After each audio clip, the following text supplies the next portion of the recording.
Naturalmente ieri sera c'è stata una trasmissione televisiva sulle TV nazionali dove si faceva un quadro a livello nazionale di quelle che sono le tariffe per l'acqua proprio e anche la dispersione della rete. Questo dossier viene presentato ogni anno da Cittadinanza Attiva, si fanno anche ovviamente si fa riferimento a quelli che sono i dati di Legambiente dell'ecosistema urbano del 2015. Io già in discussione generale avevo ripreso questi dati, adesso sono usciti proprio stamattina nuovi, allora ritengo, visto che si parla di tariffe, ricordare un paio di cose, perché come detto si tratta solo di dire le cose come stanno. La media, come abbiamo detto, nazionale parla di 376 euro di tariffa media nazionale. In questa regione siamo a 304 euro. Dal 2007 al 2015 abbiamo avuto un rincaro dell'80%. Non è l'8, non è il 18, è l'80%.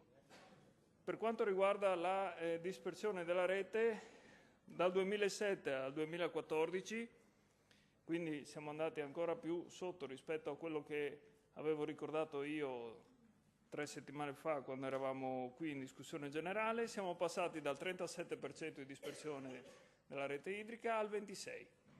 Era al 31% l'ultima volta che l'ho detto, siamo al 26%. Allora è vero che evidentemente se ci sono stati tutti questi investimenti, no? Probabilmente perché sono due, o i buchi si sono tappati da soli, perché può essere, no? Forse accumulando calcare i buchi poi non permettono più all'acqua di passare, può essere. Oppure ci sono stati interventi, oppure qualcuno è riuscito a fare gli investimenti. Ma come? I piccoli gestori del Friuli Venezia Giulia che sono riusciti a fare questi investimenti, è una cosa incredibile. A Gorizia siamo passati dal 50% al 37%, a Udine dal 37% al 10%. Allora, o questi dati sono completamente falsi, però allora vi dovete assumere la responsabilità di andare a dire a Legambiente i vostri dati sono completamente falsi, fate disinformazione, perché gli unici che fanno disinformazione in Italia per voi sono il Movimento 5 Stelle, i grillini che fanno allarmismi e quant'altro, oppure c'è qualcosa che stride con quello che stiamo qui dicendo e facendo.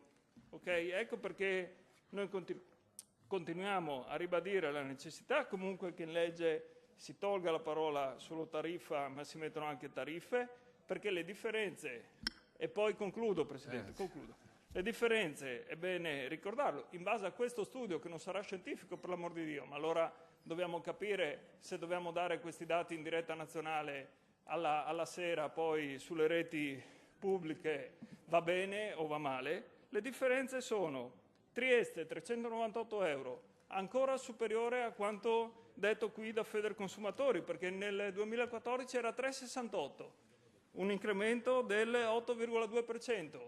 Vive gestori privati. Gorizia da 291 euro è passata da 315. Pordenone da 265 a 276, aumento del 4%. Udine da 207 da 207 euro a 225. Ovviamente, come vedete, molte province ancora sono al di sotto dei 200, anche 70 euro. La media, come ricordato all'inizio, è di 304 euro la media regionale. Se parliamo di tariffa unica basta che lo diciamo, perché dove vogliamo andare? Ci uniformiamo a Trieste col 3,98 o ci uniformiamo a Udine col 2,25? Oppure andiamo sulla media? Andando sulla media vuol dire che le tariffe aumenteranno ancora, sono aumentate a Pordenone in 8 anni del 110%. Ora ditemi voi se dobbiamo andare avanti. Abbiamo capito il senso. Grazie.